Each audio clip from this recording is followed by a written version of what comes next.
একদিন এক ঘরভর্তি লোকের সামনে আমার শাশুড়ি মা আমাকে বললেন, ছেলে আমার এমএ পাস, তাকে জন্ম দিতে আমার কম কষ্ট হয়নি। জীবন মরণের প্রশ্ন ছিল। সেই ছেলেকে আমি লেখাপড়া করিয়ে মানুষ করেছি, তাতেও কিন্তু কম খরচ হয়নি আমার।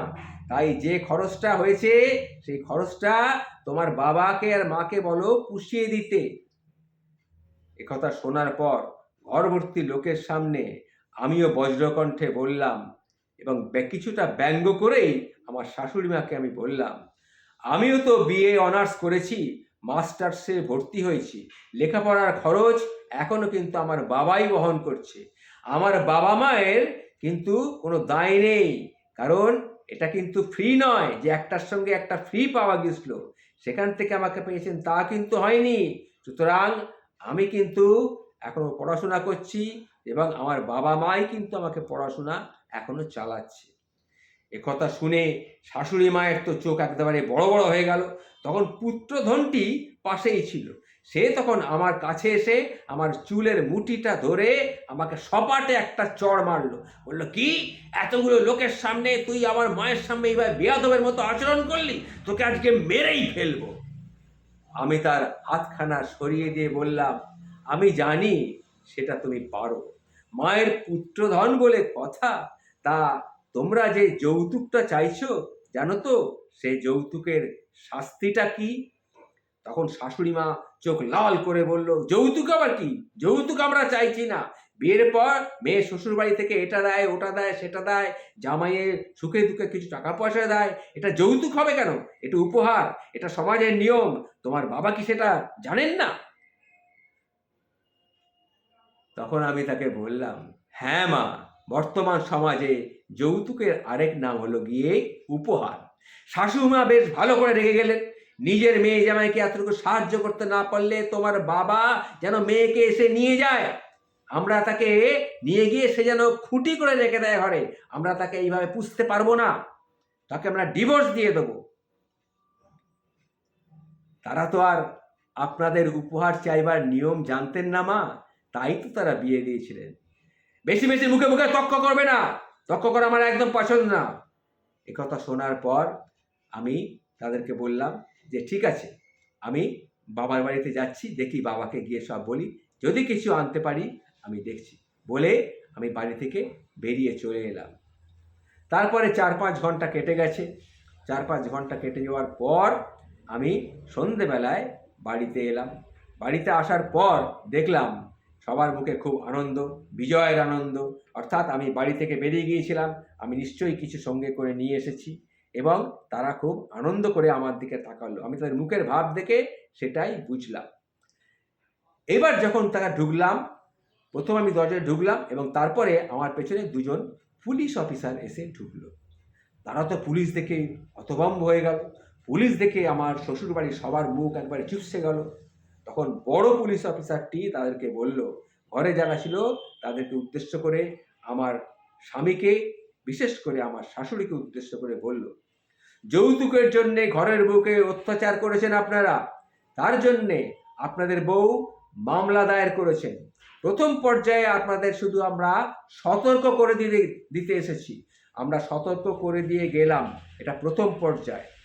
এই মিসেসের ওপরে যদি আপনারা গায়ে কোনো সময় হাত দেন, হাত তোলেন, বা যৌতুকের জন্য শারীরিক বা মানসিক নির্যাতন করেন, তাহলে কিন্তু আমি গোষ্ঠী শুদ্ধ তুলে নিয়ে যাব। একথা বলে দারোগাবাবু চলে গেলেন। তিনি চলে যেতেই আমি শাশুড়ির কাছে গিয়ে বললাম, ডিভোর্স দেওয়ার থাকলে দিন, কিন্তু তার আগে 5 লক্ষ টাকা কিন্তু রেডি রাখবেন। দান সামগ্রীর টাকা আমি আগে মাফই করে দিয়েছিলাম, কিন্তু এখন আর আমি আপনাদের মাফ করছি না। দান সামগ্রীর টাকাগুলো আমার ফেরত চাই। আজকের ঘটনার পর মাফ করার তো কোনো প্রশ্নই ওঠে না, উল্টে আমাকে স্পর্শ করার জন্যে রেপ কেসে ফাঁসিয়ে দেবো আপনার এই পুত্রধনটিকে। হ্যাঁ, আমার ইচ্ছার বিরুদ্ধে ও আমার উপর শারীরিক অত্যাচার করেছে, তার বিরুদ্ধে আমি রেপ কেস ডায়েরি করে এসেছি। সুতরাং বুঝতেই পারছেন, ভুলেও চিন্তা করে আপনার ছেলে যেন আমার গায়ে হাত দেওয়ার কথা না ভাবে। আমি থানায় লিখিতভাবে বলে এসেছি, আমার সাথে অনাকাঙ্ক্ষিত কিছু ঘটলে, কোনো দুর্ঘটনা কিংবা যে কোনো ক্ষতি হলে পুলিশ এসে আপনাদেরকেই ধরবে। আর হ্যাঁ, আমার পণের টাকা রেডি করে জলদি আমাকে মুক্তি দিন। আর এমন লোভী পরিবারের সাথে থাকতে আমার গা ঘিন ঘিন করছে। এখন আমি বাবার বাড়ি যাচ্ছি, নয়তো দেখা যাবে এরা আমাকে মেরে ফেলে অ্যাক্সিডেন্ট বলে চালিয়ে দেবে। পরে পুলিশ এসে আপনাদের হয়তো শুলে চড়াবে, কিন্তু আমি তো আর দেখতে পাবো না, কারণ তখন আমি জীবিতও থাকবো না। সুতরাং নিজের সেফটি ফার্স্ট। আমি এই কথা বলে শ্বশুর শাশুড়ি দেওরের মুখের দিকে একবার তাকালাম, দেখলাম তাদের মুখের চেহারাটা কার্টুনের মতো হয়ে গেছে। কিন্তু বেশিক্ষণ দেখার মতো সময় আমার হাতে নেই। আমি নিশ্চিত, তারা নিশ্চিত হয়েছে যে চকটা চড়া মূল্য তাদেরকে দিতে হবে এই যৌতুকের টাকা চাওয়ার জন্যে। আজ আমি তাদের লক্ষ্মীমন্ত ঘরের বউ হয়ে থাকতাম যদি আমার সঙ্গে তারা ভালো ব্যবহার করত। তারা আমার শান্ত শিষ্ট বিড়ালের মতো রূপটা দেখে ভেবেছিলেন আমাকে লাথি ঝাঁটাই মারুক, আমি তাদের কাছে গিয়ে মিউ মিউ করব। কিন্তু তারা মানুষ চিনতে ভুল করেছিল। বিয়ের আগে আমার নামে ভালো করে খোঁজ খবর নিলে জানতে পারত যে বিড়ালের মুখোশ পরা একটা বাঘিনীকে তারা পুত্রবধূ করে ঘরে এনেছে। আমি যে অন্যের সাথে অন্যায় হওয়াকে সমর্থন করি না, সে যে কিনা নিজে বুঝে সুঝে এই অন্যায় সহ্য করবে। হ্যাঁ, বিপদে আপদে মানুষ মানুষের পাশে এসে দাঁড়ায়, তাকে সাহায্য করে, সে হোক ভাই বোন, আত্মীয় বন্ধু কিংবা মেয়ে জামাই। কিন্তু সাহায্য চাইবারও একটা ধরন আছে।